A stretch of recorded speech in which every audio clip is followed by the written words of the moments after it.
ro'zani nima narsalar buzadi bilasizmi? Buni bilib oling, muhim. Birinchisi yeyish ichish qasddan, ikkinchisi mana shu yeyish ichish o'rniga o'tadigan narsalar. Ya'ni misol tariqada aytishimiz mumkin kapelin olish. Uchinchisi qasddan qusish, ya'ni og'izga qo'lni kirgizib qusish.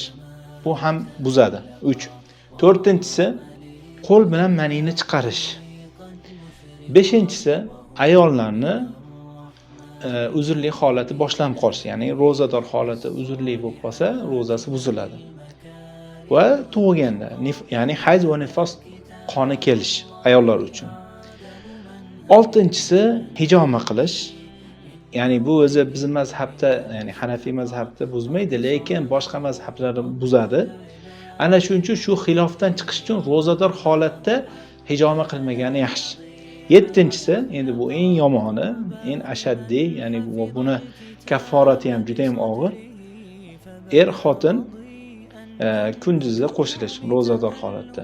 Bu ro'zani buzadi va buni jazosi ham juda ham qattiq bo'ladi. Yuqoridagilarda faqat qazo, ya'ni ro'zani o'zini tutib bersa kifoya.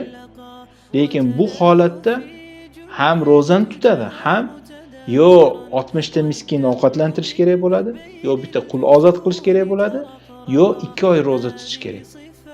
Shunaqa holat, ya'ni shunga ehtiyot bo'lish kerak. Bilmagan bo'lsangiz bilib oling va boshqalarga jo'natib qo'ying.